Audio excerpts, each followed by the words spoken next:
Hey, thanks for joining me. Man, I do not get it. I keep coming across books that were done by Extreme Studios, by Mr. Liefeld's little group of people that I had no idea existed. And it seems to me that it seems to me like there was a time when any random kind of comic book thought crossed Liefeld's mind. He just threw it out there to his crew and says, somebody make this book. That's probably a dramatic, drastic oversimplification, but it may not be. It just seems like any random thing. He's like, you know what? Let's throw together a book of all these characters, call it Night Strike, and put it out there, have it part 6 of 9 of Extreme Destroyer. That's awesome. And there's been several other books that I've been showing him, like, why do these things exist? How many different teams of characters in some random new version and iteration of these things can just crop up, and no one remembers these things? Now, of course, there's going to be the fans who are like, oh yeah, I remember that book, but like, there was just a slog of books just pumped out. I know Liefeld has talked about how his studio equated for a massive percentage of the sheer volume that come out from Image Comics, and he touts that as like something that's super important. And I guess in a way, depending on if you're just looking at in terms of market share and revenue coming in when all us dumbass kids were just buying anything, maybe that was important. But when you have 1 million books and most of them are absolute garbage, what is the point? It's so unbelievable to me. And so this one I saw online, and somebody was letting it go for, I don't remember what I paid, like $1 or $2. And I'm like, anytime, I would not be interested in this garbage if it wasn't for the fact I have a channel, and talking about it is part of what I do. CYBERPUNX, like, it doesn't, here's the thing that's interesting to me, slightly. Is this a double cover? No. It says Image Comics on it, but nowhere does it say Extreme Studios or Awesome or Maximum. But you can just tell by looking at the cover exactly what studio this comes from. Like, right? You look at this and you go, that's one of Liefeld's guys. That is not a Silvestri clone. That is not a Jim Lee clone. It's none of that. This is from Liefeld's studio. Now, in terms of a cover, I want to be fair to the artist, because I don't know how old these guys were at the time, but my understanding is that most of them were very, very young.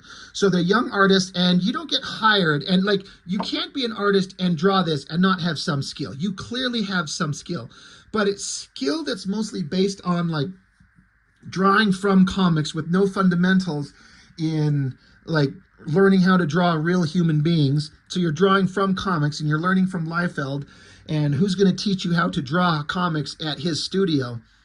But the attention to detail on the costumes, like there's lots of detail.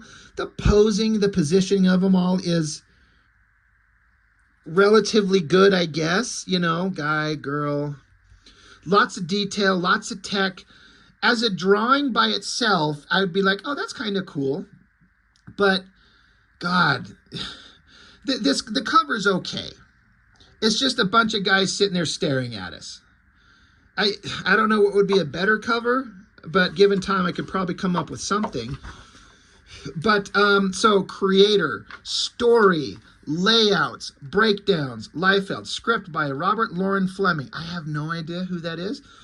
Pencils by Ching Lau.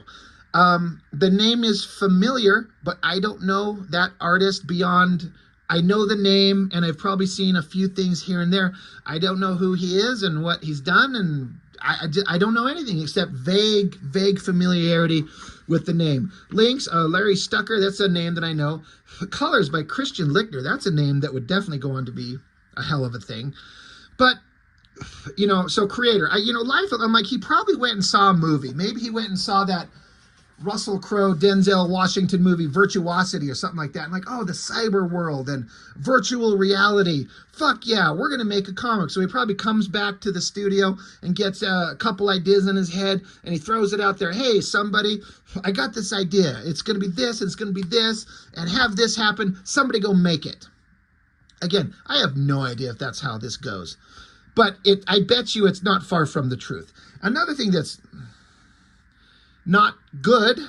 This is issue 1. Now, correct me. These CYBERPUNX characters have never shown up anywhere else, right? If they have, then okay, correct me. But my understanding is this is the first time these things have come along. So it literally starts with a text of our story thus far. So this tells me, like, was there something else somewhere that is this? You should never start a story, a movie, a TV show, a comic book, anything that requires you to read a bunch of text to set you up. It's very rare when that is a good idea. You should just get into the story and be able to follow it and learn what you need from the actual material itself. So I'm curious, is this part of something else? Because it says volume 1, number 1. It doesn't say volume 2. So are these introduced in another thing somewhere else? Again, I doubt it, but correct me. I have tried to read this thing 3 different times. And I'm like, okay, I'm going to talk about this. I am going to read this thing. And so I get into it. And then I get some page and I'm like, fuck this. This is dumb. There's nothing here. The art's kind of fine. The coloring's pretty good. When it's Christian Lecter, you know, you're going to get some good. And the artist does some pretty damn good technological buildings and perspective. Like, that all looks pretty solid. So, you know, credit there, definitely. But then you just get a shot of this team of, like, super badasses standing there, girls with giant fucking tits and showing lots of skin, wearing swimsuits. The guy's got a giant metal donut covering his dick. And, like, look at this shot of his face. Let me bring this up close. Like, what the fuck is going on there? I can see what the artist is trying to do. It's an up angle, like drawing an angle of a guy with their head turned up, looking either at their chin flat on or under the chin. That is a hard angle to get. But he's trying to throw in all this lighting and shadows and like heavy lighting. So there's some lines not visible on one side and heavy shadows on the other. I can see what he's trying to do. It doesn't work as far as I'm concerned. But the idea, and again, it says Liefeld layouts and breakdowns. So this has to be, according to the credits page, this is Liefeld probably doing a thumbnail, like have these guys here and have a bunch of like tech guys down here. Now all the technology, like the details there, that's pretty solid. So it's like the technology and some of the backgrounds are pretty good. It's just the figure work is where it all kind of falls apart. It just feels like standard youthful kid Liefeld era type goofball art that just doesn't have anything new. But all the tech stuff, that's pretty solid. So again, you can't draw anything like this without having some skill. So no disrespect meant to the artist. It's just, I am going to shit on the art when it's just such standard cliche stuff for the mid-90s from this studio. But it's kind of fine in places, but there's nothing that's standing out screaming, you can see a future superstar. But again, you got to give these artists an opportunity. You got to hire them and put them on books and start giving them work. And then many times these artists blossom and become something great. Like look at Travis Charest or Stephen Platt or David Finch or Michael Turner. You know, you could go on about all these artists who just kind of blew up and become a thing. And some of them don't. I don't know. That's not a bad down angle shot on the guys, but it's just kind of standard shit. This asshole with like the hat and the long hair and the earrings, like I want to fucking punch him in the face just based on his looks alone. I guess these are guys that get into some virtual reality shit. I guess. It's cyber world, virtual reality, in they go, jumping through, again, blasting through, like that probably is a Liefeld layout, which is why it's kind of dynamic in terms of the layout. That's not bad. It's okay. The big red switch. And then I guess they're in a virtual reality world, and we got to throw in the giant tits. Like, again, look at this guy. He's got a little like toothpick in his mouth and his hat and his long hair and his earrings. Somebody just punch him. He's just a punk, and I want to slap him just because how he looks. So whatever's going on in the virtual reality world, I mean, the coloring's bright, kind of early computer coloring, vibrant stuff. The designs are kind of solid. I like the three-dimensional kind of look of this lower boot. That's really solid. Like, let me bring that up close. Like, that's really well done. You know, the proportions on this dude here, his head compared to his shoulder and his arm. What the fuck happened? Giant horde swarm of bad guys coming out of the cyber sky. It's a cyberlord swarm. Go to hardware, wanks. That's literally the dialogue. I'm just reading it. What in the... Something happened here with the anatomy. What the fuck is going on with his back? Those are not back muscles. And that is barely... What the fuck is going on? That is awful. Holy shit. Now they're fighting. Okay, it's great. Shoot and blast. This girl looks like she's got a lightsaber. She says, I just opened my very own kill file, or as it's also known, a bozo filter. Okay. And the guy's like, well, welcome online, kiddo. Hey, no blipping up behind me. Eat flaming death. This is where I'm checking the fuck out. I'm like, this is written for babies. This is so dumb. Like, it's not funny. It's not clever. So whatever, just scenes upon scenes. Look, she's got a, holy shit, she's got a lightsaber vibrator. Look at that shit. It doubles as a machine of death and personal vaginal destruction right there. Look at the tipped head for pleasure. Good Lord. Don't make it look so fucking robo-dick. That's kind of almost a dynamic shot of her jumping with the twisting body one way and her knees the other, the flaming lightsaber. Like, that's almost all right. That's almost cool. I feel like this is a pose I've seen somewhere. I'm wondering if he kind of borrowed this from someone. He fucked up the face big time. That jawline, good Christ almighty, is that terrible. I'm sorry, I shouldn't be so harsh. I mean, these guys are trying. But when you draw a reasonably hot girl face like that, but just one up here on the panel, the jaw's all fucked up. She looks like she fell out of the ugly tree and hit every branch on the way down. Whatever. They're in cyber world. They're fighting faceless. Like, you don't even really see the faceless nobodies. I mean, it's just a sea of black blobby shapes and then occasional parts, heads, shoulders, hands of whoever they're fighting. And there's just a sea of bodies under them. Again, the tech background stuff all looks pretty good. That drawing he was not putting a lot of time into. That's kind of weak.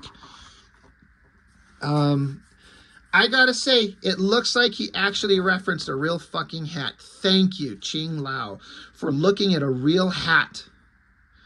Your boss would never, ever, ever in a million years ever look at a real hat and try to draw it. He could not be bothered. The face is kind of fine. Like, he put some effort in here. You know, goofy girl shot. She's kind of fine. They're flying through the air again, whatever the fuck. Check it out. Those are pretty damn good drawn jets. You got this little tank. That's kind of cool. So, again, this guy's definitely got some skills. These face shots, they're kind of fine. I hate the guy with the toothpick and the earrings and the hat and the long hair. Even though the hat's well drawn, I still want to punch him in the face. Whatever the fuck. The guy's screaming. Something's going on weird in cyber tech world. The clouds, the coloring, the background's kind of fun. The poses on these, like, it feels like as the pages go along, I'm guessing, it feels like the artist, you kind of get a sense that the artist is getting a better grip on the figure drawing. Like, these are not bad. Again, the three-dimensional look of these boots on the girl and the technology on it, that's all pretty good stuff. It's not bad. Whatever. More talking. More. Look at this guy. He's got two-toned hair. What a douchebag. Big. Is he a bad guy? I don't know. Another ridiculous 90s design. It's not badly drawn, but look, he's got a dick shield. I swear I'm going to make a character and call him Dick Shield. I feel like maybe his name is Richard and his last name is Shield, and so that's the comic. Dick Shield. This shot of the dude here, the face is a little rough, the arm's kind of okay, but again, the legs and the tech on the boots. This guy loves to draw these techno boots, and he does it really well. That looks pretty good. Screamy faces are kind of fine. The tech guys are screaming at their computers. Dementia brought on by extreme duress. Oh, why didn't they do a crossover called Extreme Duress? There is Extreme Sacrifice and Extreme Destroyer and then Extreme Duress. And it's just everyone tired and going to, oh, I guess the book's over. Oh, I guess it's done. It doesn't say the end. It ends with, Lila is simply witnessing the birth trauma of a second universe. Okay, I guess she's witnessing the birth of a second universe, and then it's just over. So, thy Lord and Savior Liefeld is saying, welcome to the world of cyberpunks. We're excited about the opportunity to present you with this brave new world filled with a stimulating new cast of characters unlike anything you've seen from us before. We think that everyone in the pipeline did a great job. Ching Lao and Larry Stucker are proving to be a fresh and innovative art team. Our extreme color team knocked themselves out doing a terrific job coloring this book. And as usual, Bob Fleming did a great job on the script. I have no idea who Bob Fleming is. All 4 covers are printed below for your viewing pleasure. So write in and let us know what you think of the first issue. And when you're writing in, be sure to send in a name for the letters column, because we need one. Best, Rob Liefeld. So you got a Stephen Platt cover. It looks pretty good. There's your Ching Lao. This is, it's hard to see. I think it says Roger Cruz. That one's not bad. And of course, your standard Liefeld bullshit. Like that girl there. That's kind of okay. Again, Liefeld, he's like a dog, and he's like, squirrel. It's something that just grabs his attention. He looks off in the other direction and forgets what he was doing originally. Probably got some wild idea, drew up this crazy concept and says, go make this shit. Hey, by the way, let's have a cyberpunks glossary and all these like terms and then the description of it. Breadcrumbs means debugging statements inserted into a file, making it possible to track down problems or progress. Really? Bogosity, which one of the characters literally said in the book. Bogosity, the degree to which a thing is bogus. Barfulation, an exclamation of disgust. Yes, that should be the title of the book. Barfulation, Volume 1. What the fuck else is in here? Fritterware, Frob, Gritch, Hacker, Hacking, Harry, Hamster, Hard Drive. Shut up. Oh, God, it keeps going. What the fuck? Hotwire.